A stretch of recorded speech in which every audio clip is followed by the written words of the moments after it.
The ballroom of Hartwell House had seen many scandals. It had seen a viscount weep into his champagne when his debts were announced over the soup course. It had seen two sisters reach for the same man's hand beneath a dinner table and never speak again. It had seen a countess faint, genuinely faint, not the performative kind, when her husband walked in on the arm of a woman 20 years younger and twice as beautiful. But no one in that glittering, chandelier-dripping room had ever seen anything quite like this. The woman stood near the doorway, still in her traveling cloak, as though she had not planned to stay, as though she had not planned to be seen at all. Her gloves were clean but worn at the knuckles. Her hair was pinned simply, without the elaborate curls that framed every other face in the room. She was not the most beautiful woman present. She was not the most elegantly dressed, nor the most jeweled, nor the most anything that Mayfair society kept careful score of. And yet, every single person near the door stopped talking. Perhaps it was the way she stood, very still, very straight, the way a person stands when they are preparing themselves for something they know is coming and have already decided they will survive. Perhaps it was the way the Duke of Ashford saw her. He was mid-sentence when it happened. Lady Cecily was on his arm, pearl-white and perfect, laughing at something he had said. He turned his head just slightly, the way one turns toward a draft from an open window, and he saw her. The sentence died. His face did something that no one in the room could quite name afterward, when they retold the story over breakfast tables and in parlors across London for weeks to come. It was not surprise exactly. It was not anger exactly. It was the expression of a man who had buried something very carefully, very deeply, and had just watched it climb out of the ground on its own. It lasted perhaps 3 seconds. Then the Duke of Ashford straightened his spine, placed his free hand flat against his waistcoat, and said clearly, calmly, loud enough for the nearest dozen guests to hear, "I have never seen this woman before in my life." The room went quiet in that particular way that English drawing rooms go quiet. Not silent, never fully silent, but the music seemed to pull back, the laughter thinned, the glasses paused halfway to lips. The woman did not flinch. She looked at him for a long moment, the way you look at something you once loved and have since learned to grieve, and then she said, very softly, so that only those closest to her caught the words, "As you wish, Your Grace, again." That single word. Again. It fell into the room like a stone into still water, and the ripples had not finished spreading before 2 footmen appeared at her elbows, and the Duke had already turned back to Lady Cecily, his smile restored, his champagne raised, his jaw set in a way that dared anyone at all, to ask him what she had meant. Nobody did. Nobody that evening was brave enough. But everybody wondered. Her name was Miriam Voss, and she should not have been at the Hartwell ball. She knew it. She had known it from the moment her employer, Mrs. Adelaide Farnworth, a cheerful, oblivious widow who collected invitations the way other women collected porcelain, had pressed the gold-edged card into her hands and said, "You shall come with me, Miriam, I absolutely insist. I cannot bear to walk in alone, and my niece has cried off again." Miriam had tried gently to decline. She had invented a headache, then a prior engagement, then a vague but serious-sounding obligation that she could not specify. Mrs. Farnworth had waved all 3 aside with the magnificent indifference of a woman who had never been refused anything she truly wanted, and at 8:30 on a cold November evening, Miriam had found herself stepping down from a hired carriage onto the lamplit street outside Hartwell House, her second-best cloak buttoned to the throat, her heart doing something uncomfortable in her chest. She had not known he would be there. That was the truth she would repeat to herself, later, in the small cold room she kept above Mrs. Farnworth's kitchens. I did not know. I could not have known. I would never have come if I had known. But she had known, hadn't she, in the way that the body sometimes knows things before the mind has the courage to confirm them. She had felt it the moment she stepped through the door, before she had even seen the room properly, before she had removed her cloak or taken a glass from a passing tray. She had felt it in her sternum. A pressure, a wrongness, the particular cold of being somewhere you once belonged and no longer do. She had turned to leave. And then he had seen her. The footmen were polite about it, at least. They did not grab her arms. They simply appeared, one on each side, large and silent and apologetic in the professional way of men paid to be apologetic. And they steered her, very gently, toward a side door that led to a corridor that led, eventually, to the servants' stairs. Miriam walked without resistance. She had done this before, after all. Not here, not in this particular corridor, but the motion was familiar, the quiet removal, the side door, the careful management of a scene that the host did not wish to become a scene. She knew how to be removed from a room without making it worse. It was one of the things she had learned, these past 3 years, in the long education of becoming nobody. The corridor was lit by a single lamp and smelled of beeswax and old wood. One of the footmen, the younger one, she thought, though she did not look at their faces, cleared his throat. "I am sorry, miss," he said. "It is quite all right," she told him. And that, she thought, was the saddest part of it, that she meant it, that she had made her peace with this particular category of humiliation so thoroughly that a young footman's sympathy was enough to make her throat tighten, because it was more kindness than she had expected from the evening. She reached the outer door. Cold air hit her face. She stood on the steps and breathed it in, the November dark, the coal smoke, the distant sound of a horse on cobblestones, and she thought, not for the first time and not for the last, I should leave London. I should go somewhere he will never be. I should stop existing in the same city as a man who looks through me like glass. She thought it. She had been thinking it for 3 years. She was still in London.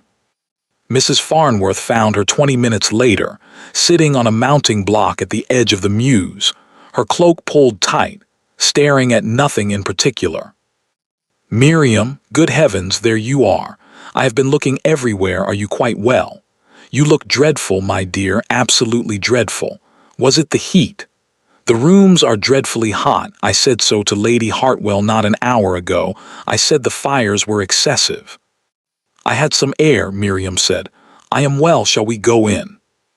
Mrs. Farnworth peered at her with the vague concern of a woman who sensed something was wrong but lacked the conversational precision to identify it. Then she patted Miriam's hand with great warmth and said, of course, though I should warn you, the Duke of Ashford has arrived. Terribly handsome, they all say so. I cannot see it myself. He has one of those faces that looks as though it disapproves of everything. But then I have never understood what women see in. "I know what he looks like," Miriam said quietly. Mrs. Farnworth blinked. Have you met?" Miriam looked up at the lit windows of Hartwell House.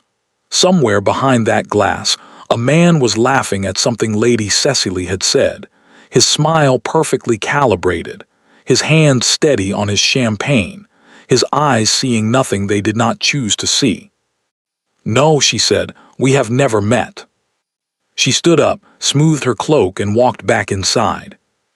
She would regret it later, going back in. Or perhaps she would not. Perhaps she would think, years afterward, when the telling of it had worn smooth from repetition, perhaps it was the only brave thing she had done that entire year. Going back through that door, staying in that room, refusing just once to disappear quietly. After all, it was inside that room, that too-hot, chandelier-bright, scandal-hungry room, that everything finally, irrevocably, came undone. All it took was a little girl who had not yet learned to pretend. 3 years earlier, Ashford Manor, Wiltshire, September 1811. The position had been advertised without sentiment. One paragraph in the **Morning Post**, precise and cold as a legal document. Wanted, a nursemaid of good character and quiet disposition for the care of one female child, age 4. References required. Apply to the housekeeper, Ashford Manor, Wiltshire. No correspondence entertained from those lacking serious recommendation. No mention of the child's name. No mention of the mother. No mention of the Duke. Miriam Voss had read the advertisement 3 times at the kitchen table of the Lambeth boarding house, where she had been living for 6 weeks, surviving on what remained of her savings, and the carefully maintained fiction that she was between positions by choice rather than necessity. She had folded the paper precisely along its original crease, set it beside her tea, and thought about it for exactly 1 day. Then she had written her letter of application in her neatest hand, sealed it with plain wax, and told herself it was only a position. A nursemaid, a child, 4 years old. Simple work, honest work, the kind of work that left no room for the past to follow you indoors. She had not thought about who the Duke of Ashford was. She had not thought about what it meant to enter a house still raw with grief. She had not, in short, thought carefully enough. But then, she would reflect later, careful thinking had never once protected her from the things that mattered most. She arrived on a Tuesday. The housekeeper, Mrs. Greer, a narrow-shouldered woman of 50 with the expression of someone permanently braced for disappointment, met her at the servants' entrance and looked her over with the thoroughness of a woman inspecting a bolt of cloth for hidden flaws. "You are younger than I expected," Mrs. Greer said. "I am 23, Miriam said. "I am aware of your age, Miss Voss. I have your letter." Mrs. Greer turned and walked, clearly expecting Miriam to follow. "I meant that you look younger. It is not a compliment.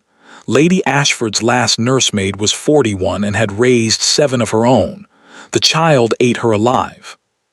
"The child?" "Lady Lily." Mrs. Greer said the name with a particular softness that sat oddly on her otherwise brisk delivery, the softness of someone who has made an exception they will not admit to. "She is 4 years and 3 months. She has not spoken a full sentence in 5 months. She does not sleep without screaming. She has bitten 2 nursemaids and reduced a third to tears sufficient to fill the ornamental fountain." She paused at the base of the servants' stairs and looked back at Miriam. "His Grace believes the child merely requires firm management. The rest of the staff believes she requires her mother. As her mother is dead, we are at something of an impasse." Miriam said nothing. "Do you still wish to meet her?" Mrs. Greer asked. "Yes," Miriam said. Mrs. Greer studied her for a moment longer, the particular study of a woman who has watched many people arrive at Ashford Manor full of intention and leave depleted of it. And then she gave a single, small nod and continued up the stairs. Lady Lily Ashford was sitting in the middle of the nursery floor, surrounded by the ruins of what had once been a rather fine wooden dollhouse. She had not broken it in anger exactly. It was more systematic than that. The tiny furniture had been arranged in a careful circle around her, chairs, tables, a minuscule 4-poster bed, as though she had emptied the house deliberately, methodically, and was now sitting in the wreckage deciding what came next. She looked up when the door opened. She had her father's coloring, dark hair, pale skin, the same quality of stillness that in an adult read as composure and in a 4-year-old read as something slightly unnerving. Her eyes were very large and very dark, and they moved from Mrs. Greer to Miriam and stayed there. Mrs. Greer said, in the bright, slightly desperate tone of adults performing cheerfulness for children who are not fooled by it, "Lady Lily, this is Miss Voss. She has come to look after you." Lily said nothing. She looked at Miriam with the frank, pitiless assessment that only small children and very old people can get away with, and Miriam, who had been looked at by various children in various nurseries and had learned to meet their gaze steadily, looked back. They considered each other for a long moment. Then Miriam sat down on the floor. Not in a chair, not perched on the edge of the small settee by the window. On the floor in her good traveling dress, with complete disregard for what it would do to the fabric, and she picked up the tiny nursery table from the circle of furniture and set it quietly in the center, and she waited. Mrs. Greer made a small sound behind her that might have been disapproval, or might have been something else entirely. Lily looked at the table, then at Miriam. Then, very slowly, she picked up two of the tiny chairs and placed them on either side of it. "Breakfast," she said. It was the first word she had spoken in 4 days. "Yes," Miriam agreed. "Shall I pour?" She got the position. This surprised no one more than Mrs. Greer, who had interviewed 11 candidates in 3 months, and turned away 9 of them herself before they reached the nursery door. Something in the way Miriam had sat on that floor, something in the quality of her stillness, the absence of performance, the way she had simply waited rather than reaching and coaxing and trying, had struck the housekeeper as the first genuinely promising thing she had witnessed in the entire miserable business. She showed Miriam to her room, small, clean, north-facing, with a view of the kitchen garden and beyond it, the gray autumn fields of Wiltshire.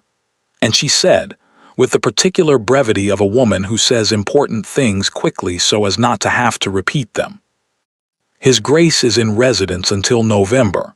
He does not come to the nursery. If he passes you in the corridor, you are to curtsy and say nothing unless spoken to first. He will not speak to you first. He does not speak to the nursery staff. He does not, as far as anyone on this staff has observed in the past 18 months, speak to anyone he does not absolutely have to." She paused. "He is not a cruel man," she added, and it had the sound of something she had decided to believe through considerable effort. "He is a man in a great deal of pain who has chosen to manage it by feeling as little as possible. You will not take it personally." "I understand," Miriam said. "You say that now." Mrs. Greer moved to leave, then stopped with her hand on the door frame. "One more thing. Lady Lily sometimes asks for her mother in the night. She is 4. She does not fully understand. When she asks," she stopped, started again. "When she asks, do not tell her that her mother is in heaven and watching over her and all the rest of it. She has heard that. It does not help her. Just stay with her. That is all. Just stay." She left without waiting for a response. Miriam stood at the window and looked out at the gray fields for a long time. Just stay. She thought about the letter she carried folded in the inside pocket of her traveling bag, the letter she had not opened in 3 months, her father's handwriting on the outside, the seal still unbroken. She thought about the boarding house in Lambeth. She thought about the version of her life that had existed 12 months ago, before everything had come quietly apart at the seams. She pressed her hand flat against the cold glass. Just stay, she thought. Surely you can manage that much. She could manage that, it turned out.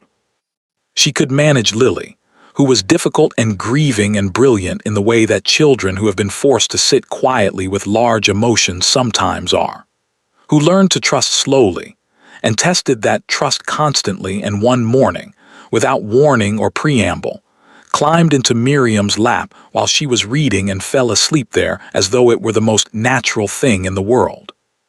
She could manage the nursery, the routine, the careful navigation of a household staff that was kind to her in the cautious way of people who had watched too many nursemaids come and go to invest too heavily in any new one. She could manage, even, the occasional distant sight of the Duke in the corridors, tall, dark-coated, moving with the particular purposeful speed of a man who does not wish to be intercepted, curtsying as instructed, eyes down, presence minimized. She was good, she discovered, at minimizing her presence. She was less good, she also discovered, at the other thing. The thing that happened on a Tuesday evening in October, 6 weeks after she arrived, when she was carrying Lily back from the gardens in the early dark, the child already half asleep against her shoulder, smelling of cold air and grass, and she turned the corner of the upper corridor and walked directly into the Duke of Ashford. He caught her by the elbow to stop her stumbling. She looked up. He looked down. Lily, eyes still closed, tightened her small fist in the fabric of Miriam's cloak and made a contented sound. The Duke's eyes moved from Miriam's face to his daughter's and back again. Something happened in them, something quick and complicated and immediately suppressed, like a candle flame in a draught. He released her elbow. He said nothing. He walked away. Miriam stood in the corridor for a moment longer than was strictly necessary, Lily warm and heavy against her shoulder, her own heartbeat doing something she chose not to examine, and then she carried the child to bed and sang her to sleep and told herself, with great firmness, that it was nothing. It was nothing. It was absolutely nothing at all. The servants, of course, knew better. Servants always do. They noticed the way he began to slow, almost imperceptibly, when he passed the nursery door. They noticed the way he had stopped taking dinner in his study on the evenings that Lily was brought down to the drawing room. They noticed that he had asked Mrs. Greer, casually, in passing, as though it were an afterthought, whether the new nursemaid was settling in satisfactorily. Mrs. Greer had said yes. She had said it with complete neutrality, the way a woman says something when she is being very careful not to say anything else. And she had gone back to her accounts and thought, for the first time in 18 months, that Ashford Manor might yet survive itself. She tried not to hope too hard. She had learned in this house what hoping too hard cost. Ashford Manor, Wiltshire, December 1811, February 1812. It began, as most things begin, with something small. A book. Miriam had developed the habit, in the evenings after Lily was settled, of borrowing from the Manor library. She had asked Mrs. Greer's permission the first time, formally, in the manner of someone who understood precisely where the boundaries of her position lay, and had no intention of testing them carelessly. Mrs. Greer had said yes with the slightly surprised expression of someone who had not been asked that particular question before, previous nursemaids, apparently, having shown little interest in Tacitus or the complete philosophical works of John Locke, and Miriam had thereafter spent her evenings in the small chair by her window, reading her way methodically through whatever she could carry back without drawing comment. She had not expected the library to be occupied. It was 9:30 on a Wednesday in December, the rest of the house long since settled, a thin snow falling silently outside the tall windows, when she pushed open the library door and found the Duke of Ashford standing at the far shelf with a book open in his hands, and the expression of a man who had come here for the specific purpose of being alone. They both froze. The fire crackled. Snow tapped against glass. Miriam said, "I beg your pardon, Your Grace, I was not aware." "You have permission to use this library," he said, without looking up from his book. "Mrs. Greer informed me." A pause. "I see," Miriam said, "thank you." She crossed to the nearest shelf, selected the first volume her hand touched. She would discover later it was a surveying manual for the management of agricultural drainage, a subject in which she had no interest whatsoever, and retreated to the chair nearest the door. Silence settled over the room. It was not, she noticed, an entirely uncomfortable silence. It had the quality of two people who were each pretending the other was not there, which required a certain mutual cooperation, and therefore constituted, in its own strange way, a kind of agreement. She read about drainage. He read whatever he was reading. The fire burned down. After perhaps 40 minutes, he said, without preamble and without looking at her, "That book is upside down." Miriam looked at the page in her hands. It was not upside down. She had simply been holding it at an angle that, from across the room, in firelight, might have suggested. "It is not," she said. A pause. "No," he agreed, "it is not." She looked up. He was looking at the fire, not at her, but there was something at the corner of his mouth that had not been there before. Something very small. Something that might, in a different man, in a different room, have been the beginning of a smile. He closed his book, set it on the side table, and left without another word. Miriam sat alone in the library for a long time afterward, the drainage manual open in her lap, the fire burning low, trying to identify the feeling that had settled in the room in his absence. She could not quite name it. She thought about it for a very long time. He began to appear. That was the only way she could think of it afterward. He simply began to appear, in the way that weather appears, gradually and then all at once, until you cannot quite remember what the sky looked like before. He appeared in the corridor when she was bringing Lily back from her morning walk, and fell into step beside them without comment, matching his long stride to their slower pace, his hands behind his back, his eyes forward. Lily, who had been wary of him in the way that children are wary of adults who are too careful around them, reached up after a moment and took hold of one of his hands. He looked down at her fingers wrapped around his, as though this were a thing that required careful study. He did not pull away. He appeared in the doorway of the nursery one afternoon when Miriam was teaching Lily her letters, standing with his shoulder against the frame, watching. She did not acknowledge him directly. Instinct told her that acknowledgement would send him away. And so she continued the lesson. And Lily, who had also spotted him and was now performing slightly for an audience, recited her alphabet with an enthusiasm she did not generally bring to the exercise. When Miriam finally glanced at the doorway, he was gone. But on the floor just inside the threshold, placed there with great precision, was a small wooden box of alphabet tiles, carved, painted, clearly expensive, that had not been there before. Lily found them the next morning, and spent an entire hour arranging them into patterns on the nursery floor. She appeared in the library again on Thursday. He was already there. This time, neither of them pretended the other was not present. The conversations began slowly, the way frozen rivers begin to move in spring. Not all at once, not dramatically, but in small cracks and shifts that accumulate until one day you look and realize the ice is gone, and you cannot identify the exact moment it left. They talked about books first, because books were safe, impersonal, contained, requiring no disclosure of anything that mattered. He had opinions, she discovered, that were more interesting than she had expected. He had no patience for sentiment in literature and considerable patience for argument, and he pushed back on her assessments with a directness that was startling after weeks of the careful deference that governed every other interaction in the house. She pushed back in return. He seemed, she thought, slightly surprised by this, and then slightly pleased.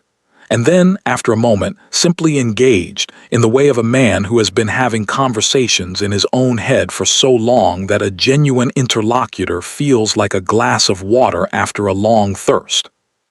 They talked about Lily. This was less safe, but it opened something in him, a careful, cautious pride in his daughter that he clearly did not know what to do with, tangled up as it was with grief and guilt and the helpless bewilderment of a man who understood balance sheets and parliamentary procedure and the management of 3,000 acres, and did not understand, at all, how to sit on the floor of a nursery and simply be present with a small person who needed him. "She is frightened of me," he said one evening. It was not a question. "She was," Miriam said. "She is less so now." "Because of you." "Because of you," Miriam said. "She sees you trying, children see that." He was quiet for a moment. "I am not certain I know how to try," he said, with a frankness that seemed to cost him something. "You are here," Miriam said simply. "That is trying." He looked at the fire for a long time. Then he said very quietly, "Her mother found it effortless. The all of it, the being present, the knowing what to do. I watched her and I never understood how she did it." A pause. "I am told grief makes saints of the dead, but she truly was, she was good at it, in a way I am not." You could learn, Miriam said. At my age. You are 31. He looked at her sharply. She realized she had just revealed that she knew his age, which meant she had looked into him, which was. Mrs. Greer mentioned it, she said, which was not entirely a lie. Something shifted in his expression, not quite amusement, not quite warmth, something that lived between them unnamed. And you, he said, how old are you, Miss Voss? 23. And do you find, he said carefully, as though testing the weight of each word before he placed it, that 23 is old enough to know what one is doing? She met his gaze. Rarely, she said, but one carries on regardless. The night that changed everything came in February. Miriam woke at 2 in the morning to the sound she had learned over 4 months to distinguish from all other sounds the old house made, the particular quality of Lily's crying, high and thin and frightened, the sound of a child lost in a dream she cannot find her way out of. She was in the nursery in seconds, still in her nightgown, her feet bare on the cold floor, and she found Lily sitting upright in her small bed, eyes open but not quite present, her small chest heaving. "Mama," Lily was saying, "Mama, Mama, Mama." Miriam gathered her up without hesitation. This was routine now, the rhythm of it worn smooth, and held her and rocked her and said the things that helped, the specific words and sounds that 4 months had taught her worked for this particular child, this particular grief. She did not hear the door.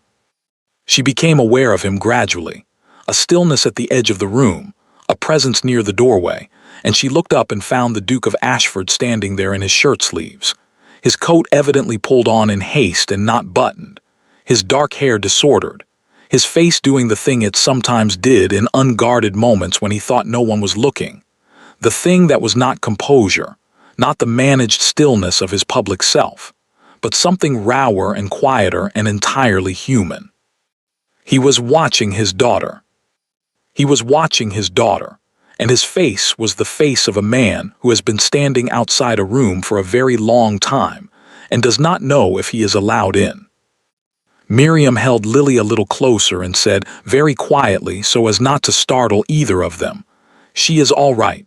The dream again. She is almost back." He nodded. He did not move. "You can come in," Miriam said. He crossed the room.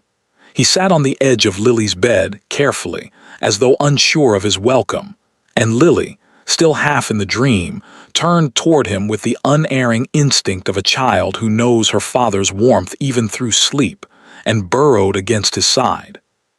His arm came around her. He sat very still, holding her, and his eyes found Miriam's over the top of his daughter's head, and there was something in them, something open and undefended, something he had not intended to show and could not now take back. And Miriam felt the thing she had been carefully not feeling for 4 months arrive all at once, without permission, without warning, like February light through a window she had forgotten to close. She looked away first. She looked at Lily, sleeping now, her breathing steadied, her small fist curled against her father's shirt. "She does this every week?" he asked. His voice was very low. "Less often than she used to," Miriam said. "She will grow through it. Children do." "Do they?" It was not quite a question. It was the sound of a man asking about something larger than his daughter's nightmares.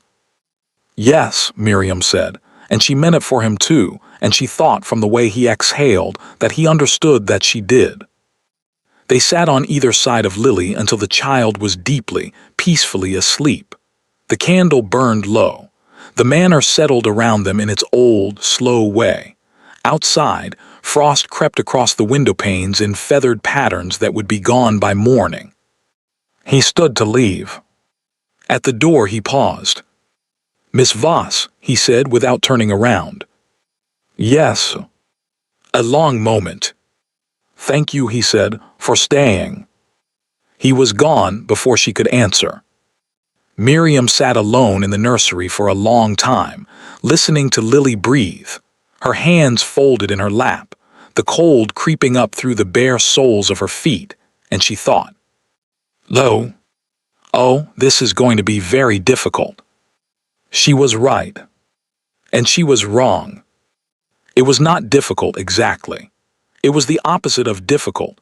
It was the easiest thing, the most natural thing, the thing that felt, in defiance of all reason and propriety and the very firm warnings she issued to herself on a daily basis, like something that had always been true and was only now becoming visible. That was the trouble with it. The difficult things she had learned, you can defend yourself against. It is the easy things that undo you. Ashford Manor in London, March-November 1812. Spring came to Wiltshire the way it always does, reluctantly at first, then all at once, as though the land had been holding its breath and finally decided to exhale. The grounds of Ashford Manor opened up. The kitchen gardens greened. The long avenue of lime trees that ran from the east gate to the house put out their first tentative leaves, and Lily, who had spent the winter largely indoors, discovered the world outside her nursery window with the violent enthusiasm of a child who has been patient long enough. She dragged Miriam everywhere. To the pond to count the ducks, to the walled garden to smell the early roses, to the stables, where she had developed a passionate attachment to an elderly gray mare named Compass, who accepted her attentions with the philosophically resignation of very old horses. She narrated everything she saw in the running, breathless commentary of a child, who has recently discovered that language can keep up with thought. And Miriam listened and answered and laughed and thought, on an almost daily basis, that she had never in her life been so content. She thought this carefully, and then immediately thought about something else. Richard, she did not call him Richard. She would never have called him Richard aloud. But he had become Richard in her mind somewhere in February, and she had given up trying to correct it. Richard had also changed with the season. He rode in the mornings now, and sometimes Lily and Miriam were in the park when he returned, and he would pull up his horse and look down at them with an expression that had lost, gradually, its habitual quality of bracing against something. And he would listen to Lily's report of the morning's discoveries with a focused attention that made his daughter glow. He began to join them, occasionally, on their afternoon walks. Then regularly.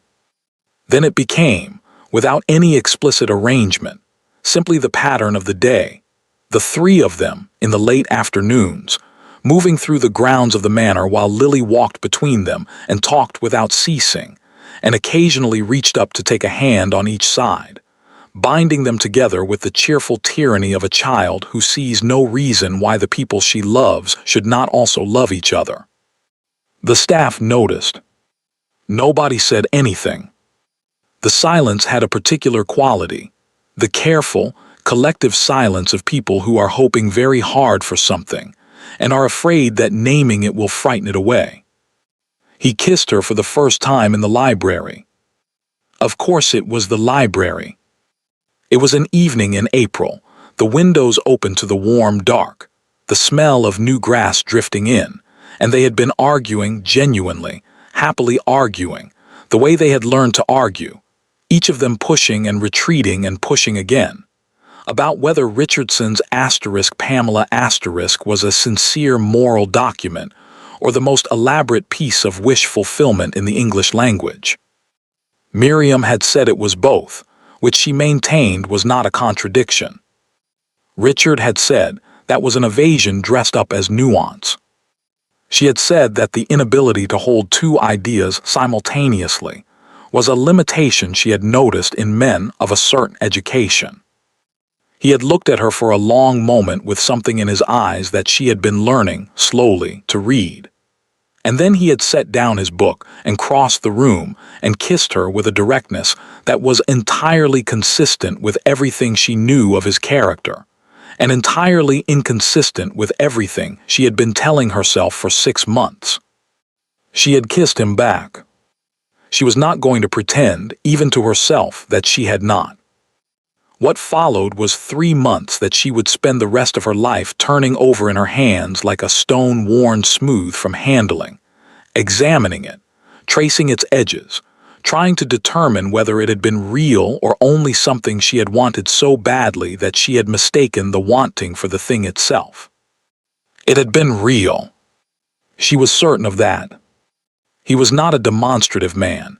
She had known that from the beginning, had understood that what he showed in private was different in kind from what other men showed publicly, and she had valued it more, not less, for being offered carefully. He told her she was clever before he told her she was beautiful, which she thought said everything necessary about what kind of man he was. He asked her questions and listened to the answers with his whole attention, the way busy people rarely do. He made her laugh, which surprised her. She had not thought in those early months that he knew how.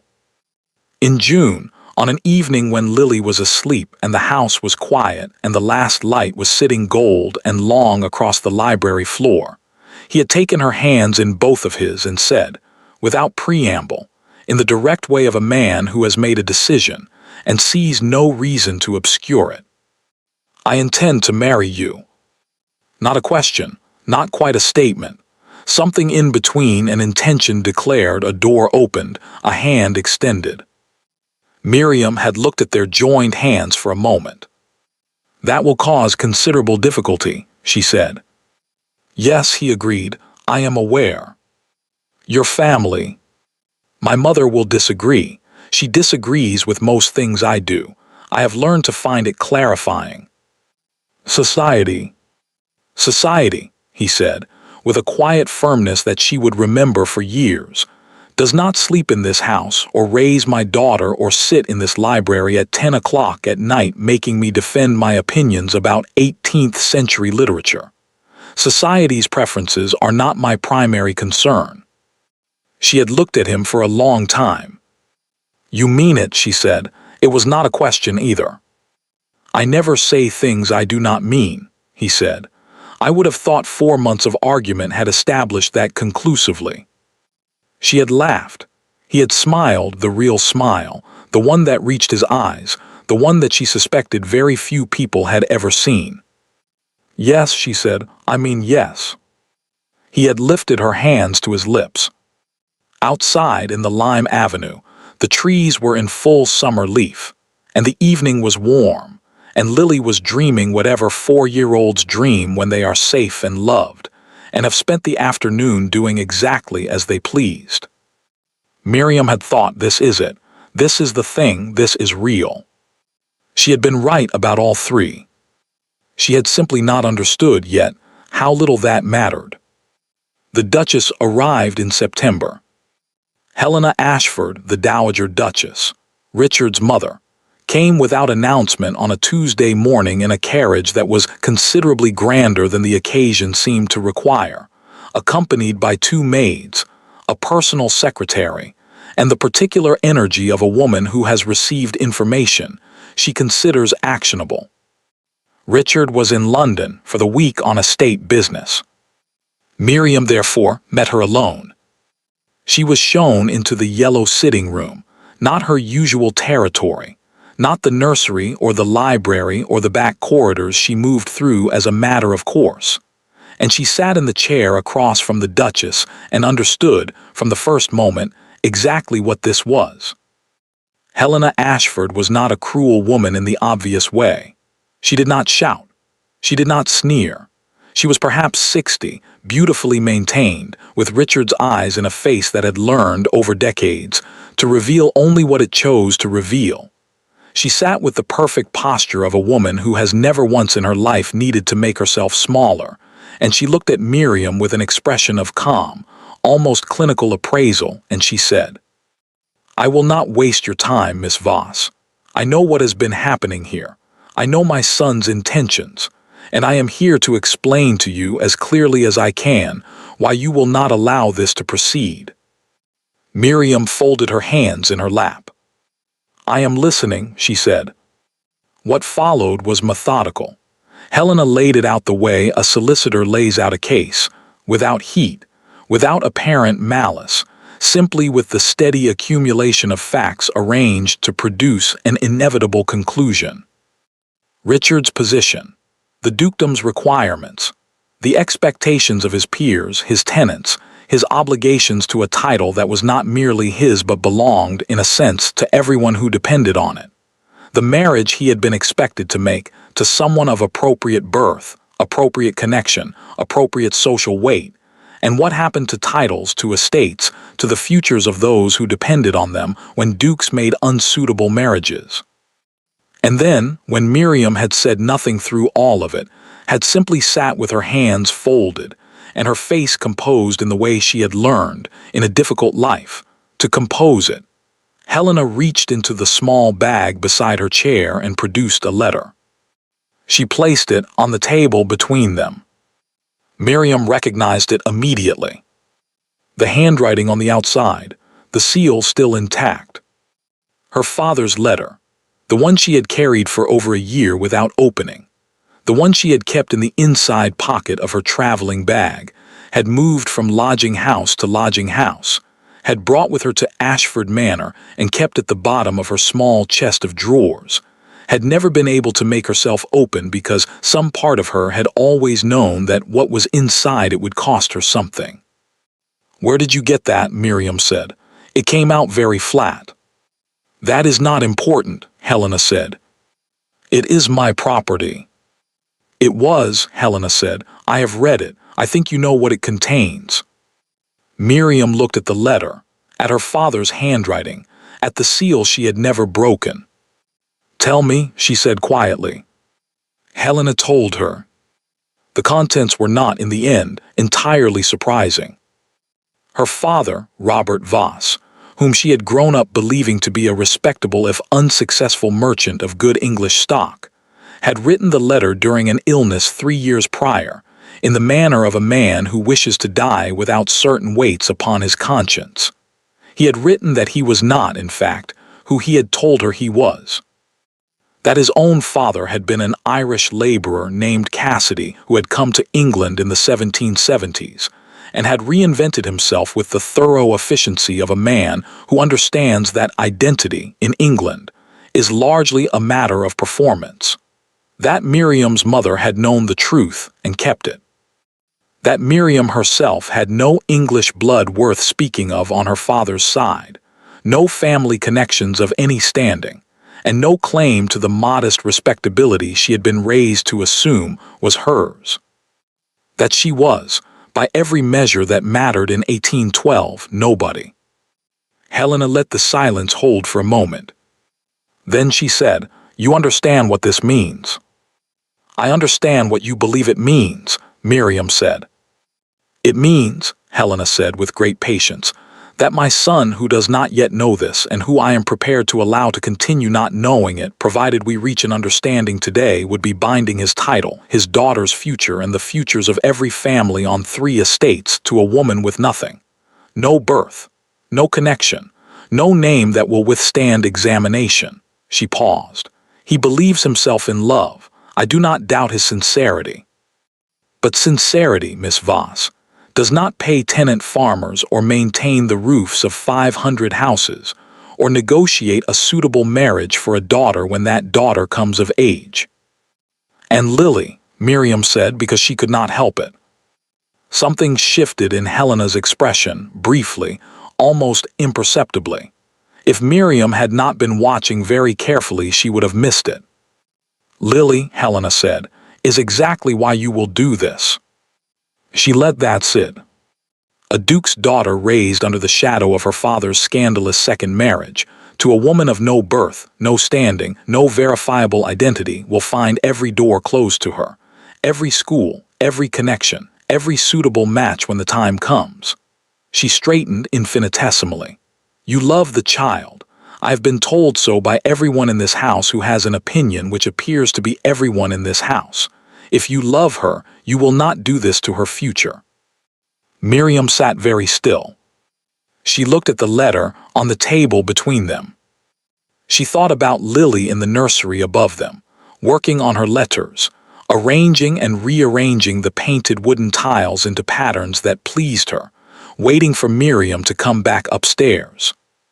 She thought about Richard in London, not knowing any of this was happening. She thought about the version of the future she had allowed herself, briefly and dangerously, to imagine. "What do you want me to do?" she said. Helena told her. She left that night. She did not pack everything, there was not time, and she did not trust herself to stay in the house long enough to be thorough. She took what she could carry. She left a note for Mrs. Greer, brief, practical, asking her to tell His Grace only that she had gone and giving no reason. She did not leave a note for Richard. She could not find the words, and she did not trust the words she found, and she was afraid that if she wrote anything true, she would not be able to make herself stop. She went to Lily's room last. The child was asleep, deeply and peacefully, one arm thrown over the edge of the bed in the abandoned way of children who sleep without anxiety. The alphabet tiles were arranged on the windowsill in a long, careful line. Miriam had taught her to do this before bed, a counting off of the day, a small ritual of order before sleep. Miriam stood in the doorway for a long time. Then she crossed the room very quietly and pressed her lips to Lily's hair, just once, just briefly, and breathed in the smell of her, grass and soap and the particular warmth of a sleeping child. "I'm sorry," she whispered. "I'm so sorry, my darling." Lily did not wake. Miriam walked out of Ashford Manor at 11 o'clock at night, her bag in her hand, the November cold settling around her like something she deserved, and she did not look back. She had learned a long time ago that looking back only made it harder. It did not, she discovered, make it impossible to survive. Only very nearly. She carried the letter with her. Helena had left it on the table deliberately, Miriam thought, or perhaps simply because she had already read it, and it had served its purpose and was no longer of use to her. Miriam picked it up as she left the room. She did not open it. She already knew what it said. She carried it anyway, in the inside pocket of her traveling bag, moved it from lodging to lodging, from Mrs. Farnworth's house to the small room above the kitchens, kept it through 3 years of careful not thinking about everything it represented. She did not know then what Helena had done to it. She did not know that the woman who had sat across from her with such measured calm had, before replacing the seal, made one small and devastating addition to her father's words, 4 lines, in a careful imitation of his hand, that changed the letter's meaning entirely. She did not know that the letter she carried was not the letter her father had written. She would not know for 3 more years. And in those 3 years, a great deal would happen that could not be undone. Most of it would be Richard's fault. Some of it would be hers. None of it in the end would be permanent. But permanence, when you are living inside the worst of it, is a very difficult thing to believe in. London and Ashford Manor, November 1812, October 1814. He came home on a Friday. The carriage turned through the east gate in the early afternoon, and Mrs. Greer was waiting at the servants' entrance with the particular stillness of a woman who has been rehearsing a conversation she does not want to have, and Richard knew, before he had descended the carriage steps, before she had said a single word, that something was wrong. He had learned in 31 years to read houses the way sailors read weather, the quality of the quiet, the way the staff moved or did not move, the specific texture of an absence. "Where is Miss Voss?" he said. Mrs. Greer handed him the note. He read it twice. Then he folded it with great precision and put it in his coat pocket and said, "And Lily." "With the kitchen maid, Your Grace. She has been asking." "Asking for Miss Voss?" A pause that told him everything. "Yes," Mrs. Greer said. He nodded. He went inside. He went directly to his study, closed the door, and stood at the window for a long time looking out at the November park, the bare lime trees, the gray sky, The grounds that had been so green in the summer and were now stripped of everything that had made them look like anything other than what they were. He sent inquiries to London that same evening. He found her within a week. It was not difficult. She had not hidden herself. She was simply living in a boarding house in Lambeth and working as a seamstress for a draper on the Borough Road. And he sent a letter, and then another, and then a third. None of them were answered. He considered going himself. He planned it twice, decided against it, planned it again. And then his mother came to London. Helena arrived at his Grosvenor Square house on a Tuesday morning with the unhurried confidence of a woman who has already won an argument and is merely waiting for the other party to realize it. She sat across from her son, and she told him, in her careful, methodical way, that she had spoken to Miss Voss before her departure. That Miss Voss had been made aware of certain information regarding her background. That Miss Voss had, upon receiving this information, accepted a sum of money and agreed to remove herself from the situation permanently. She placed a figure on the table. It was not a small figure. Richard looked at it. Something happened in his chest, a slow, structural thing, like a wall taking a blow it was not built to withstand. He felt it give. He felt something on the other side of it give too. "She took money," he said. "She did," Helena said. "To leave. To leave quietly and without difficulty, which she did. She is a practical woman, Richard. Whatever else she may be, she understood her situation clearly." He sat very still. He thought about the library. He thought about the April evening and the joined hands and the words he had said, "I never say things I do not mean." And he thought about Lily, upstairs right now at Ashford Manor, asking for a woman who had apparently weighed her affection against a banker's figure and found the figure sufficient. "I see," he said. His voice came out entirely level. He was rather proud of that afterward, the levelness, the absence of anything audible in it. "It is for the best," Helena said. "You know it is, in time." "Thank you, Mother," he said. "I think that is sufficient." She recognized the tone. She had heard it perhaps twice in his life, and both times it had meant that the conversation was over and further words would be wasted. She gathered herself and left with the quiet efficiency of a woman who has accomplished what she came to accomplish. Richard sat alone in the room for a very long time. Then he picked up the figure she had left on the table, carried it to the fireplace, and dropped it into the flames. He watched it burn. And he thought, fine then, that is what it was, now I know. It was the most useful lie he had ever told himself. He would tell it every day for 2 years. The man who returned to Ashford Manor for Christmas that year was recognizable as the man who had left it in October, only in the technical sense that he occupied the same body and answered to the same name. The staff felt it immediately.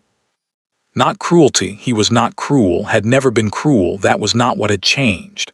It was the absence of something. The quality of warmth that had been building, slowly and tentatively, through the spring and summer, the afternoons in the park, the evenings that had run later than necessary, the smile that had appeared with increasing frequency in the library, all of it gone. Sealed over, as though it had been assessed, found to be a liability and closed. He was polite.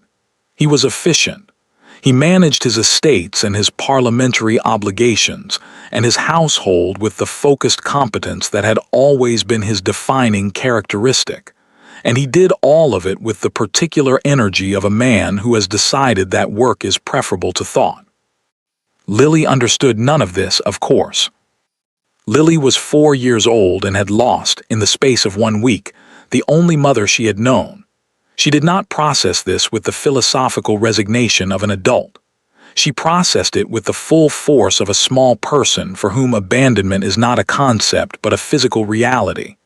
A gap where warmth used to be, a silence where a voice used to be, a morning routine that had simply stopped. She stopped eating properly for 3 weeks.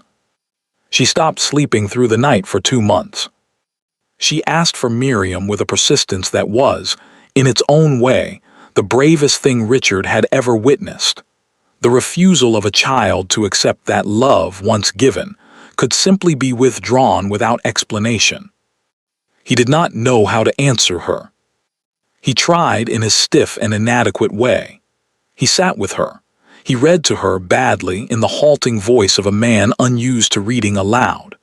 He brought her things, books, toys, a new doll with proper hair that Lily named *Miri without appearing to notice the significance, or perhaps noticing it perfectly. He told her that Miss Voss had gone away. Lily asked why. He said he did not know.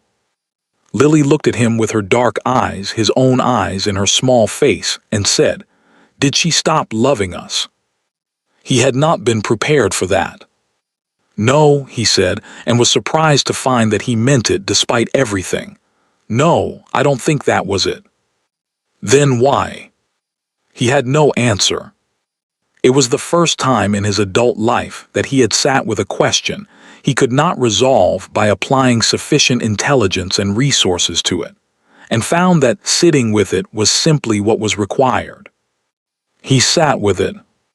He did not find an answer. He learned, eventually, to live in the space where the answer should have been. The years moved. 1813 became a matter of management, of estates, of London seasons attended with the minimum necessary engagement, of the careful maintenance of a life that functioned correctly on the outside and had stopped functioning in some essential way on the inside. He was good at the management. He had always been good at the management. He told himself about the money often. He refined the telling of it until it had the smooth, practiced quality of a story told many times. She took the money, she left. That is what she was, that is what it was, and the sooner that is fully understood the better for everyone concerned. He told it to himself at breakfast and at his desk, and in the library in the evenings when the chair by the door sat empty and the fire burned, and the books waited on their shelves with a patience he could not match. He told it to himself, and he believed it, and it worked. It worked the way certain medicines work, imperfectly, with side effects, requiring increasing doses over time to maintain the same effect. By the spring of 1813 he had decided, with the efficient finality of a man closing an account, that he would marry. Not from desire, he had concluded, was an overrated faculty that produced primarily poor decisions, but from practicality. Lily needed a mother. The dukedom needed an heir. He was 32 years old and had, he felt, demonstrated sufficient romantic impracticality for one lifetime. He began attending to Lady Cecily Marsh. Lady Cecily was 24, blonde, the daughter of an earl with impeccable connections and a well-managed fortune. She was accomplished in the ways that mattered socially, decorative in the ways that mattered publicly, and possessed of the careful, polished temperament of a woman who had been raised from birth to occupy exactly this kind of position. She was not unkind. She was not stupid. She was simply, in every essential way, the opposite of everything Miriam Voss had been. And Richard suspected, without examining the thought too closely, that this was not entirely a coincidence. Cecily understood the arrangement. These things were understood without being stated, in the particular manner of their class.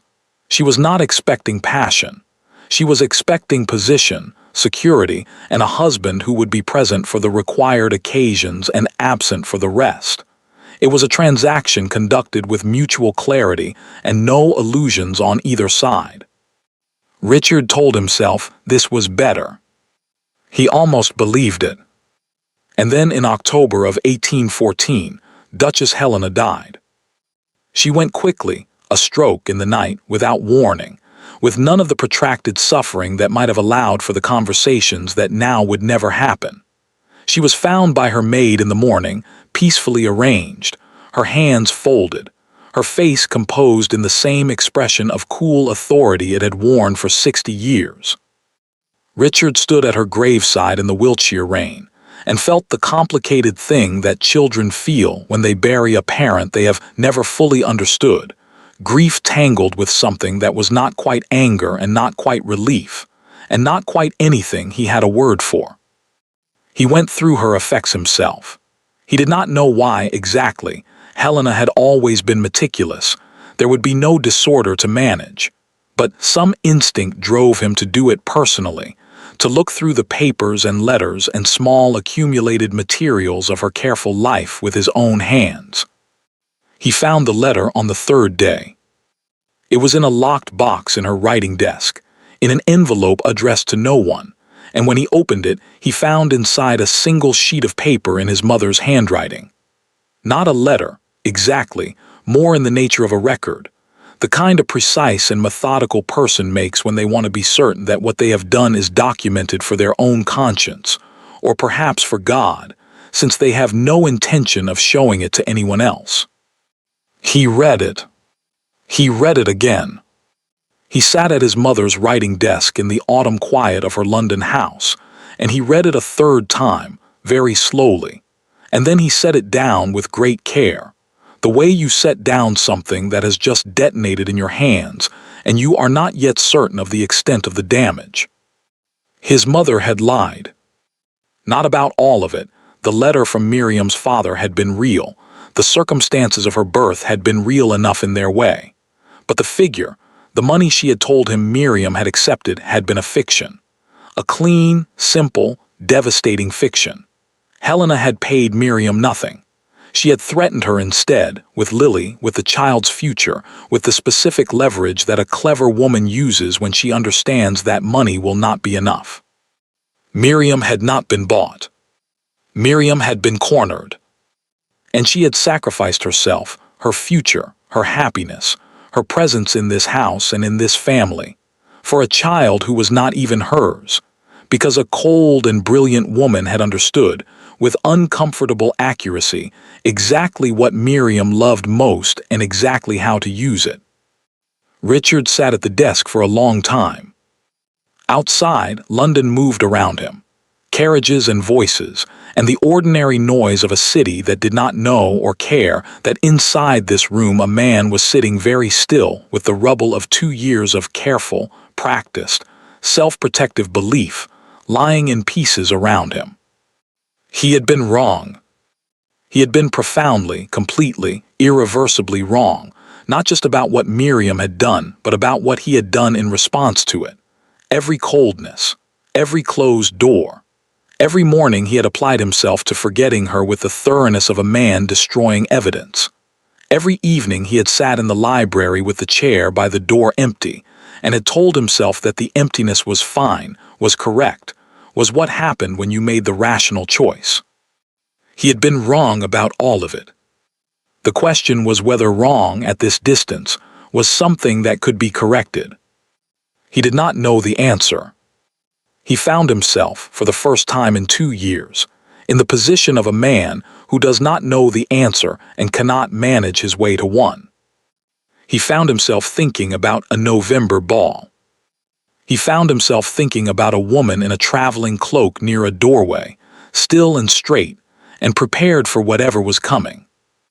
He found himself thinking, where is she now? He sent his secretary to find out the next morning. He had an address within a week. He sat on it for 3 weeks drafting letters, burning them, drafting them again, paralyzed in a way he had not been paralyzed since the first days after his wife's death, when action had seemed not just insufficient but obscene. He did not know how to begin. He did not know if beginning was something she would want. And underneath all of it, quieter and more damaging than the rest, was the knowledge of what he had done in the 2 years of not knowing, the coldness, the deliberate erasure, the practiced story he had told himself and others, the way he had looked through people at parties who mentioned her name, the way he had agreed, eventually, to Lady Cecily's attentions with the flat efficiency of a man disposing of a problem. He had been so certain. He had been so relentlessly, self-righteously certain.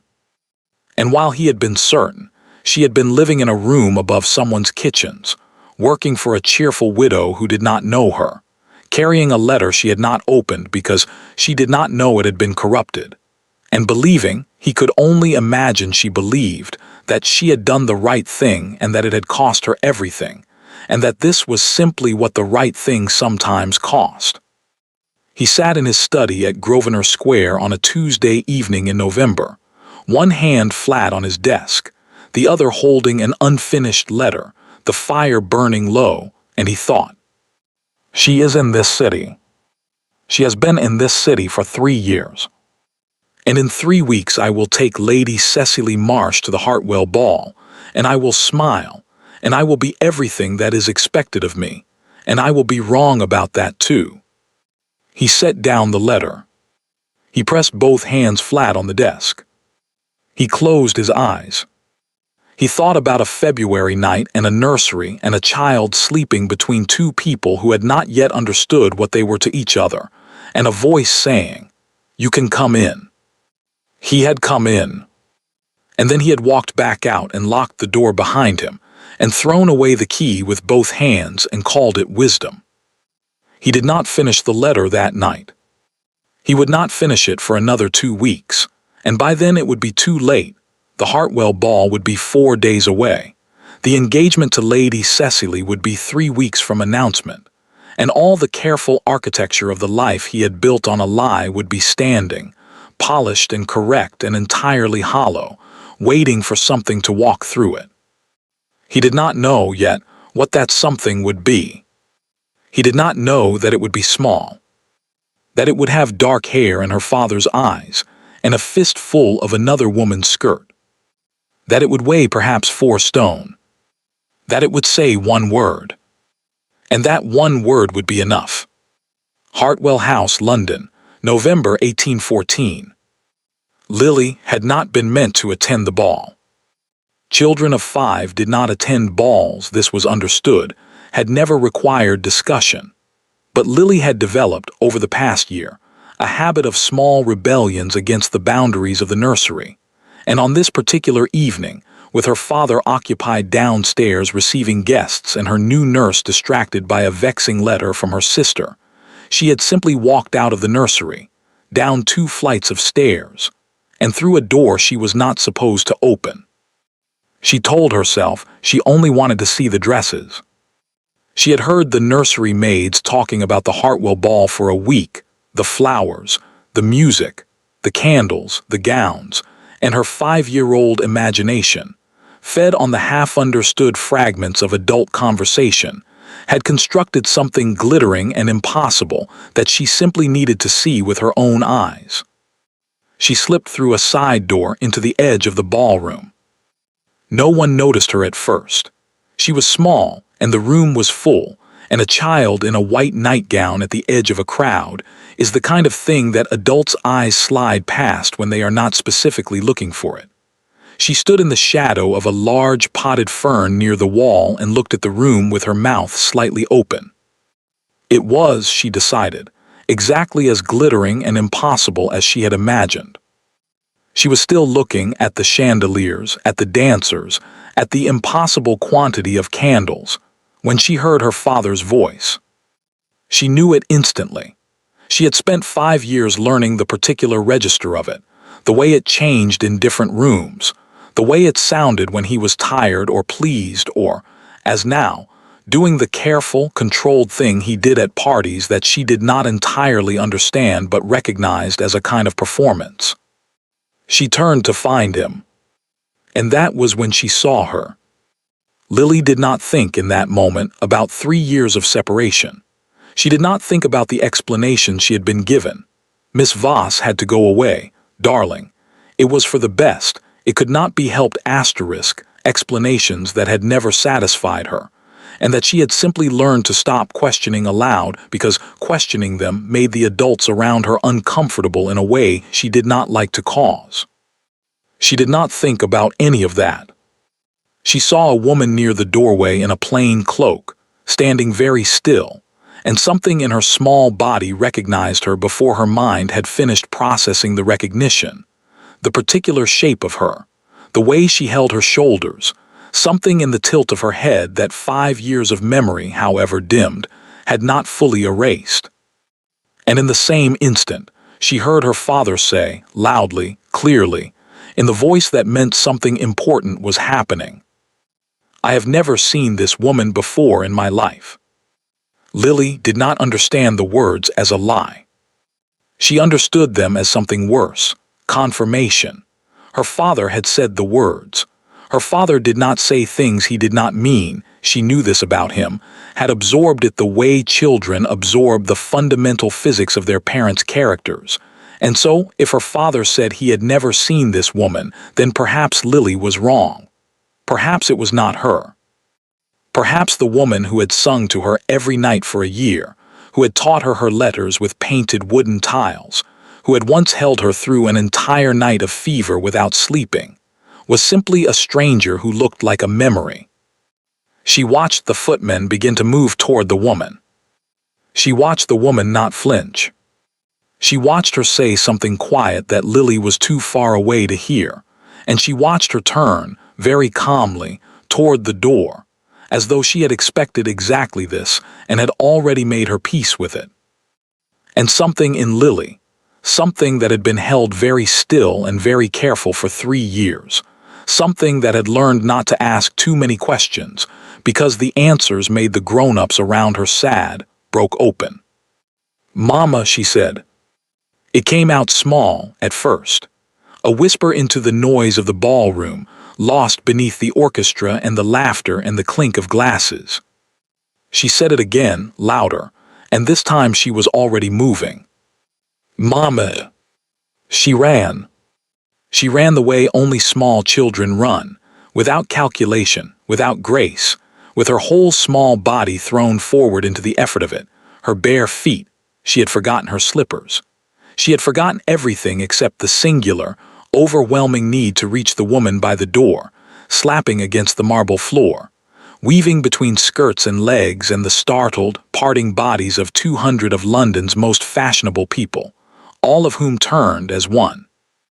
To watch a child in a nightgown launch herself across a ballroom. The footmen froze. Miriam turned.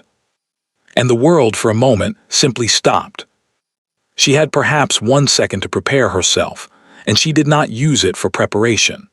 She used it the way her body had always used such moments, without thought, with pure instinct, and she dropped to her knees on the marble floor, heedless of her dress, heedless of the 200 eyes now fixed upon her, and opened her arms. Lily hit her like something thrown. Her small arms went around Miriam's neck with a fierce, desperate strength that seemed impossible from a body so small, and she buried her face against Miriam's shoulder, and she said the word again, "Mama, Mama, Mama." Not as an announcement now, but as something private, something repeated for its own sake. The way a person repeats a word they have been forbidden to say for so long that saying it finally feels like breathing after held breath. Miriam held her. She held her the way she had held her on that February night 3 years ago, the way she had held her through fevers and nightmares and the long, patient work of teaching a grieving child to trust the world again. And she felt the small body shaking against her, and she felt her own face wet, and she did not, for several long seconds. Think about the 200 people watching, or the orchestra that had faltered into silence, or the man standing rigid in the center of the room, with an expression that no one present would ever fully be able to describe afterward. She simply held her. "I'm here," she whispered into Lily's hair. "I'm here, my darling, I'm here." The room did not move. This was the detail that would be repeated for weeks afterward in every retelling, that 200 people, the most socially fluent and conversationally agile people in London, had simply stood in complete silence for what felt like a very long time, and watched a small girl in a nightgown sob into the shoulder of a woman the Duke of Ashford had, not 90 seconds earlier, sworn he had never seen in his life. Lady Cecily Marsh stood very still beside the place where Richard had been standing, her hand still extended toward an arm that was no longer offering itself. her face arranging itself slowly into an expression of dawning, horrified comprehension. The orchestra leader, uncertain what else to do, signaled his musicians to stop entirely. And the Duke of Ashford stood in the middle of his own carefully constructed lie, watching his daughter cling to a woman he had just publicly denied knowing, and understood, with the total and devastating clarity of a man whose entire defense has just collapsed in front of every person whose opinion had ever mattered to him, that there was no recovering from this moment by any means available to a gentleman of his standing. There was only the truth. He had been hiding from it for 3 years. It had just run across a ballroom in its bare feet and announced itself to 200 witnesses. He moved before he had decided to move. He crossed the floor, not with the careful, measured stride that governed his every public movement, but quickly, almost stumbling, the way a man moves when calculation has entirely failed him and only instinct remains. And he came to a stop a few feet from where Miriam knelt with his daughter in her arms, and he looked down at the two of them, and for a long moment he could not make himself speak at all. Miriam looked up at him. There was no anger in her face.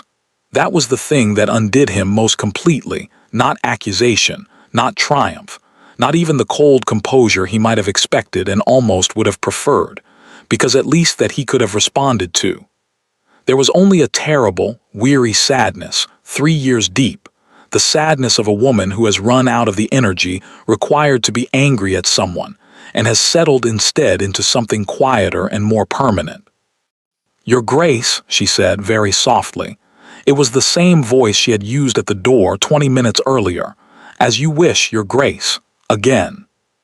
But this was not the same.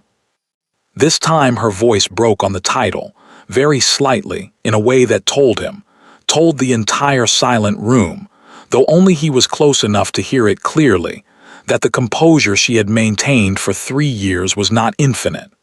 That something in her, too, had finally reached its end. "Miriam," he said. It was the first time he had said her given name aloud in 3 years. It came out of him cracked open, stripped of every careful syllable of formality he had built around himself like armor, and the sound of it seemed to surprise him as much as it surprised everyone listening. Lily lifted her head from Miriam's shoulder. She looked at her father with her dark eyes, his own eyes in her small wet face, and she said, with the brutal, unanswerable clarity that only children possess, "You said you didn't know her." The silence in the room deepened, if such a thing were possible. "You said you'd never seen her," Lily said, her voice rising, the confusion and hurt of 3 years finding, finally, a target. "But you knew her. You knew her the whole time. Why did you say that? Why did you make her go away?" Richard looked at his daughter. He looked at Miriam, still on her knees on the marble floor, holding his child, her face turned up to his with an expression he could not yet bring himself to fully read. He looked briefly at the 200 faces around the edges of the room, Lady Cecily's among them, white and rigid, and already, he understood, lost to him, though he found he could summon very little feeling about that fact at all. And he understood that there was a choice in front of him that he had been avoiding for 3 years, dressed up in different clothes each time it had presented itself. At his mother's writing desk with the letter in his hands, in his study with unfinished drafts piling in the drawer, in this very room 20 minutes ago when the easiest thing, the practiced thing, the thing his pride had reached for instinctively, had been denial. He could keep denying. Or he could, for the first time in 3 years, tell the truth, in front of everyone, regardless of what it cost him. He knelt down. He knelt on the marble floor of Hartwell House, in front of 200 witnesses, in his evening clothes, beside the woman he had once asked to marry him, and the daughter who had just exposed every lie he had told to survive losing her. And he said, in a voice that carried to every corner of the silent room, "I lied. I have known this woman for 3 years. I asked her to marry me. I let her go because I believed something about her that was not true, and even after I learned it was not true, I was too much of a coward to come and tell her so. He looked at Miriam. I am telling her now, in front of all of you, because she has spent 3 years paying for my cowardice in private, and I will not let her pay for it in private any longer. The room did not breathe. Miriam stared at him. Richard, she started. Let me finish, he said, and something in his voice, raw, urgent, entirely without its usual armor, made her stop. My mother lied to both of us. She told you things about your birth meant to frighten you away, and some of what she told you may even have been true, though I have learned since that the worst of it was forged in her own hand. And she told me you had taken money to leave, that you had simply been bought like a transaction. And I was such a fool, such a proud and wounded fool, that I believed her instantly, because believing her was easier than believing that I might have failed you. He reached for her hand. She let him take it. You did not take money, he said. You took nothing. You gave up everything, me, this child, the only home you had found in years, because my mother threatened Lily's future, and you decided, without a moment's hesitation, that her future mattered more than your own happiness. His voice cracked. I have spent 3 years being angry at a woman who does not exist. The real one knelt on a ballroom floor 20 minutes ago and held my daughter without a second's thought for her own dignity, because that is who she has always been, and I was too blind and too proud to see it even when it was standing directly in front of me. Lily, still held against Miriam's shoulder, looked between the two adults with the fierce, uncomplicated focus of a child watching something enormous resolve itself. Does this mean she can stay? She asked. It was, in the end, the only question that mattered, and it landed in the silent ballroom with more weight than every word that had come before it. Richard looked at his daughter, then at Miriam. That, he said, depends entirely on her. Miriam looked at him for a long moment. 3 years lived in that look, the boarding house in Lambeth, the seamstress work that left her fingers raw, the night she had not opened the letter because she could not bear to know what it said, the ballroom 20 minutes earlier where he had looked through her like glass and she had told herself again that she had learned to expect nothing else. And underneath all of it, stubborn and unkillable despite every effort she had made to extinguish it, the thing she had never quite managed to stop feeling. You said it, she said quietly, in front of everyone, that you'd never seen me. I know. That was cruel. I know that too. I am not certain, she said, that an apology in a ballroom undoes 3 years. It does not, he agreed. I am not asking it to. I am asking for the chance to spend considerably longer than one evening trying. Lily, with the perfect, devastating timing of a 5-year-old, chose that moment to take Miriam's face in both her small hands and turn it toward her own. Please stay, she said. Please, Mama, please don't go away again. Miriam closed her eyes. When she opened them, there were tears on her face that she did not bother to hide. Not here. Not anymore. Not in front of 200 people who had already seen the worst and most vulnerable version of this story play out across the marble floor of a ballroom. I am not nobody, she said, to Richard very quietly, but in a room gone so silent that every syllable carried. No, he said, you never were. I am the worst kind of fool, and I will spend as long as it takes proving to you and to everyone in this room exactly how wrong I was. Lady Cecily Marsh left Hartwell House 20 minutes later, with what dignity could be salvaged, and was engaged to a viscount with considerably less complicated history within the year. She would later describe the evening to her closest friends as the most extraordinary thing she had ever witnessed, and admit privately, and only after several glasses of wine, that some small part of her had been relieved. The orchestra eventually resumed playing. Nobody danced. Everybody talked. And somewhere in the middle of the ballroom floor, A duke knelt beside a woman the entire room had just watched him publicly deny, and a small girl in a nightgown sat in both their laps, and none of the three of them appeared to notice or care that they were, by any measure London society possessed, the single most scandalous sight any of those 200 witnesses would see that entire decade. It was not, Miriam would think later, the ending she had imagined for this particular evening. It was better. It was also, she understood even as she sat there with her daughter, for that was what Lily was, in every way that mattered, regardless of blood, only the beginning of what would need to be resolved. There was still the matter of the truth. The whole truth. The letter that was not, after all, entirely what it claimed to be. London, the following weeks, November-December 1814. The ballroom emptied slowly that night, in the particular reluctant way of a crowd that has witnessed something it does not yet have the vocabulary to discuss, but is already privately composing the version it will tell tomorrow. Richard did not stay to manage any of it. He sent for his carriage. He wrapped his own coat around Miriam's shoulders. She had left her cloak somewhere near the door in the chaos, and no one had thought to retrieve it, and he carried Lily himself, asleep within minutes of leaving the noise and light behind her, her head heavy on his shoulder, one small hand still fisted in the fabric of Miriam's borrowed coat even in sleep, as though some part of her did not yet trust that the connection would hold without her vigilance.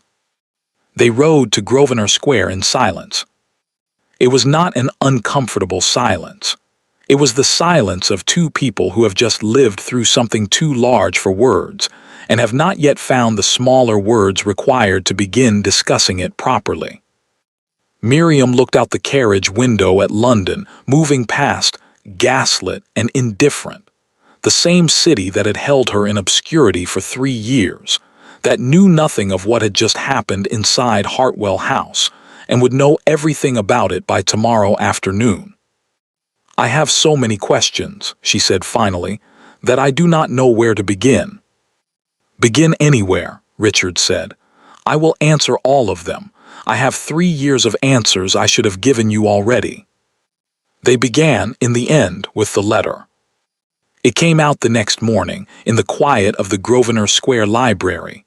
A different library than the one in Wiltshire, but the choice of room felt deliberate to both of them, a small private acknowledgement of where this had all started. Richard produced 2 documents and set them side by side on the desk. The first was the letter Miriam had carried for 3 years, her father's hand, the seal she had finally broken on the carriage ride home the previous night, unable to bear not knowing any longer what had cost her everything. She had read it by lamplight while Richard sat across from her, saying nothing, simply present, the way she had once taught him to be present for his daughter.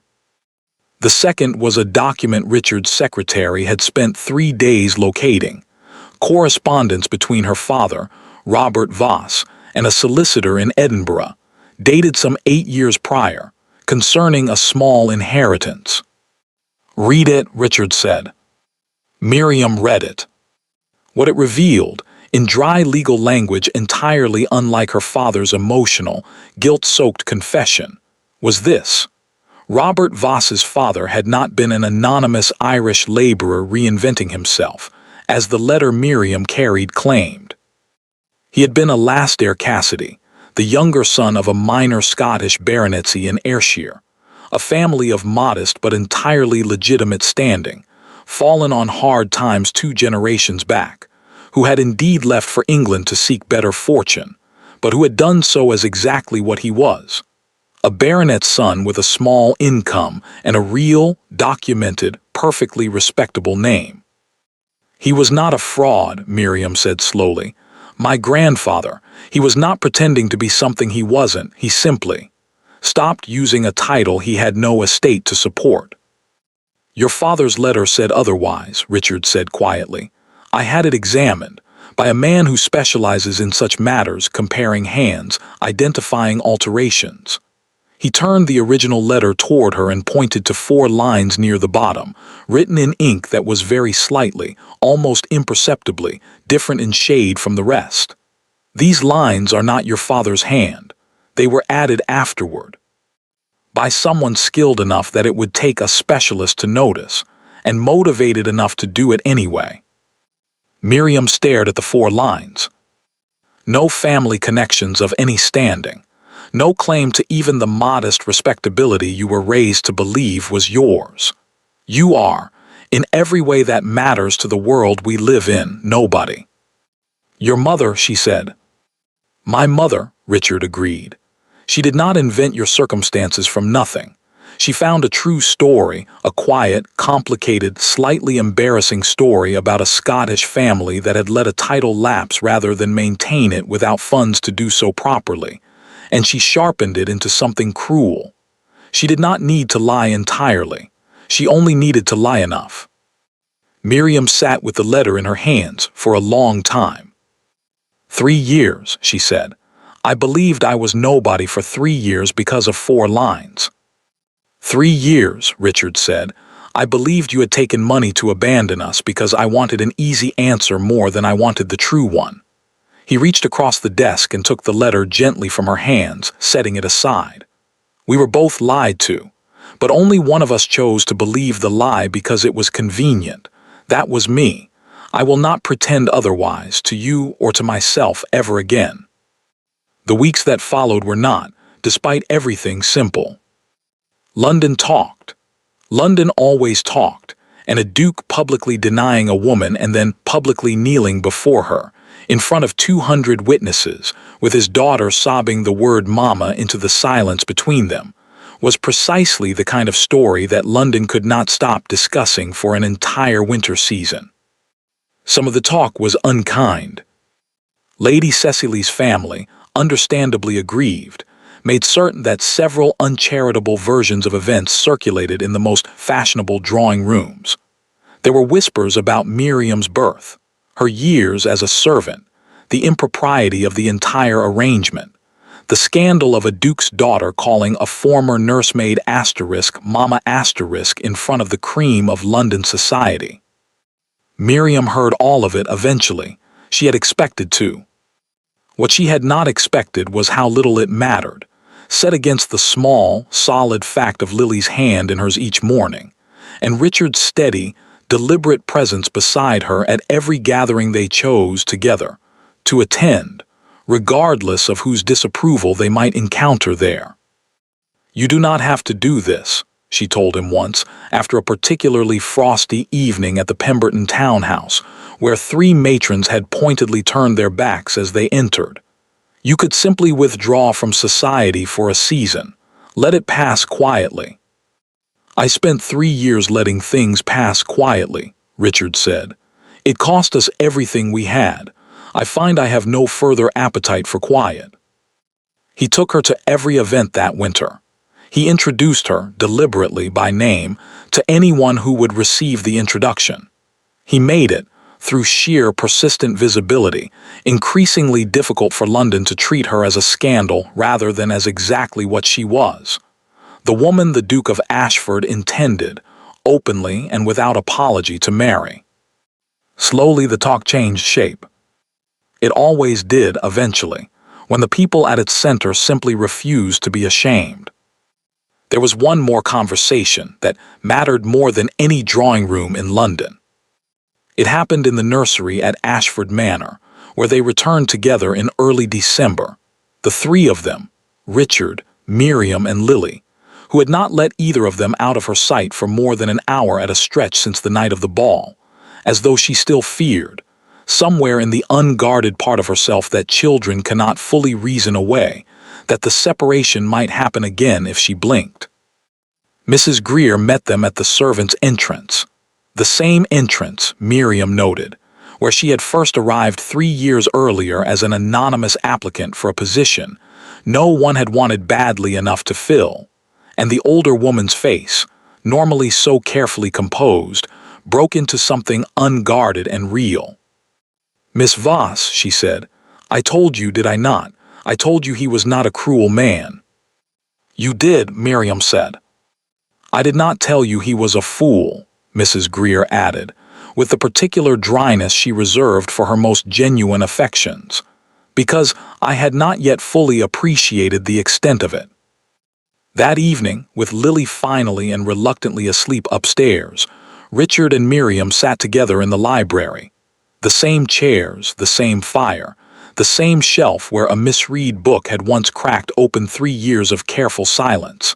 And he asked her, formally this time, with no mother to forbid it and no lie standing between them, the question he had asked once before in this very room. "I intend to marry you," he said. It was not quite the same words as before. There was less certainty in them now, and more honesty, the certainty of the younger man replaced by something harder one, something that had survived being broken and had to be rebuilt with full knowledge of how badly it could be broken again. "That will cause considerable difficulty," Miriam said, because it was, after everything, still true. "Yes," he agreed, "I am aware. I have rather more practice with the difficulty than I did the first time you said that to me." She looked at him for a long moment. 3 years older than the woman who had sat in this room before, 3 years harder, 3 years more carefully guarded. And she found, when she searched herself for the fear she expected to find, that it was simply not there. It had burned away somewhere on a ballroom floor. In the moment a small girl had run across 200 witnesses to reach her. In the moment a duke had knelt down in front of all of them and told the truth, because the alternative had finally become unbearable. "Yes," she said. It was the same word she had said before. It meant something entirely different now. Not the bright, uncomplicated yes of a woman who had not yet learned what loss cost, but the deeper, steadier yes of a woman who had survived the loss and chosen, with full knowledge of the risk, to return anyway. He kissed her hand, the way he had 3 years before. Then he kissed her properly, which he had not done 3 years before, in this room, with the fire burning and the shelf of books watching and the long Wiltshire night settling quietly around the house that had, after everything, finally found its way back to itself. They were married in February, in the small chapel on the Ashford estate, with only family and the staff who had watched the whole long story unfold in attendance. Mrs. Greer crying without any attempt at composure, the footmen who had once escorted Miriam from a ballroom standing at the back in their best livery, looking considerably more pleased with this assignment than the last one. Lily carried flowers. She had insisted on this with the absolute conviction of a 5-year-old who has decided exactly how a wedding ought to proceed, and no one had found it within themselves to argue with her about it. Society, by spring, had largely moved on to other scandals. There is always another scandal, eventually, and London's attention is a fickle and easily redirected thing.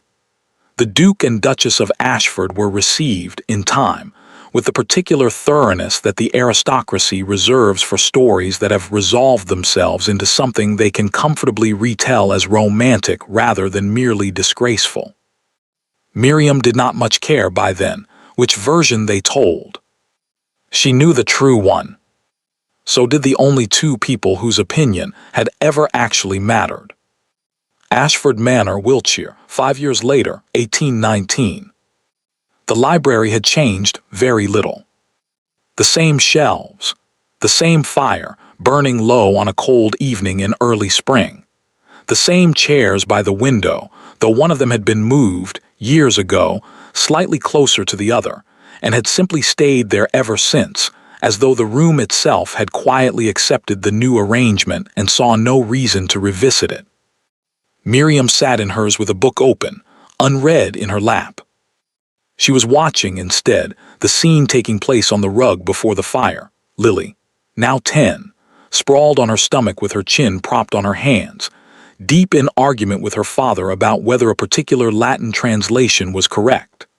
She had her mother's stubbornness about it, which was to say her asterisk adoptive mother's stubbornness, a distinction that had stopped mattering to any of them so completely that Miriam sometimes had to remind herself it had ever been a distinction at all. Beside Lily, considerably smaller and far less interested in Latin, their second daughter, not yet 2, dark-haired like her sister, with her mother's eyes rather than her father's, was attempting to eat a wooden alphabet tile. "Margaret," Miriam said, without looking up, "not the letters, darling, we discussed this." Margaret removed the tile from her mouth with the deep reluctance of a person who feels she has been denied something essential, considered her options, and threw it at her father instead. It bounced off his shoulder.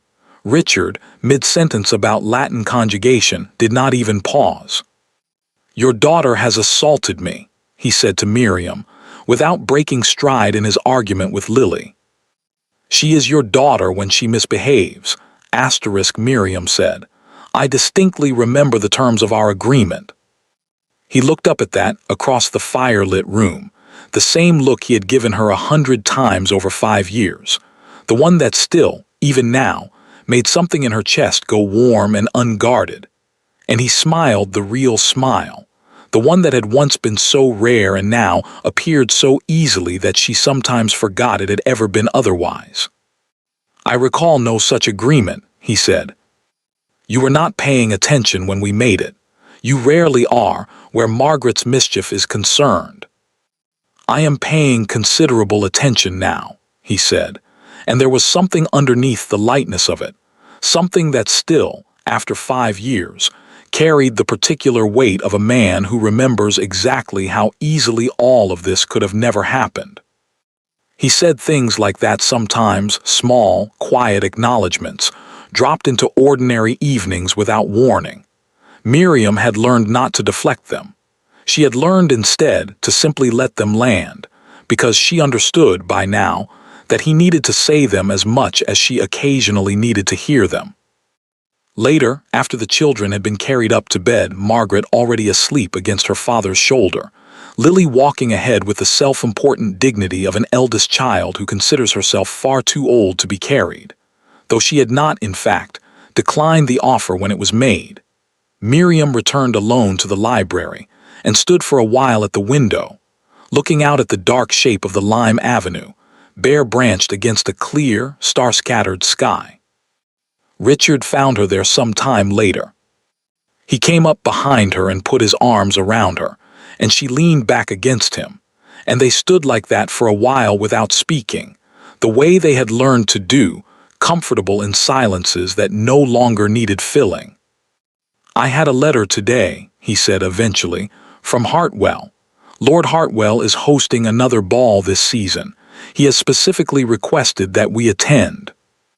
Miriam laughed, a real laugh, surprised out of her. "Does he? After everything that happened in his ballroom the last time we were there?" "Particularly because of everything that happened in his ballroom the last time we were there," Richard said. "He has informed me, with what I believe was genuine sincerity, that it remains the most talked-about evening Hartwell House has hosted in a decade, and he would consider it a personal favor if we returned to grace the room with our presence once more. He wishes to relive the scandal. He wishes to bask in proximity to it.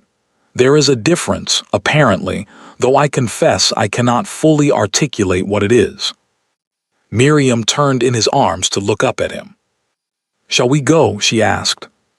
He considered this with the particular seriousness he still brought to questions that mattered to her, even 5 years on, even now that so much had been settled and proven, and built into the steady architecture of an ordinary, happy life. "Only," he said, "if you wish to. I find I have very little need to prove anything to that room any longer. I proved what I needed to prove the last time we were in it." "And what was that?" "That I was wrong," he said simply. "That you were never nobody. That I would rather be ruined in front of 200 witnesses than spend one more day pretending I did not know the truth." Miriam was quiet for a moment, her hand resting against his chest, feeling the steady, ordinary rhythm of his heartbeat. The same heart that had once stopped itself so completely, for 2 long years, in service of a story that was never true. "We will go," she said finally, "not to prove anything, simply because I find I no longer mind being looked at in that room or any other." "No," he agreed, drawing her closer, "neither do I." They did attend, that spring, the Duke and Duchess of Ashford, arriving together, unremarkable now in the way that only the most remarkable stories eventually become, once enough ordinary happiness has accumulated on top of them to soften their sharpest edges. Lord Hartwell greeted them personally at the door, with the particular delight of a host whose ballroom had achieved minor legend status entirely without his planning. The orchestra played, the candles burned, the room glittered exactly as it had glittered 5 years before. And somewhere near that same doorway, though neither of them remarked on it, though perhaps neither of them needed to, because some things settle into a marriage so completely that they no longer require comment, Miriam paused for just a moment, and looked at the spot on the marble floor where she had once knelt, and opened her arms to a small girl running toward her in bare feet. She had been called nobody in this room once. She had also, in this same room, been called Mama, by a child who had not needed a single proof or document or noble bloodline to know exactly who she was. That, in the end, had always been the only truth that mattered.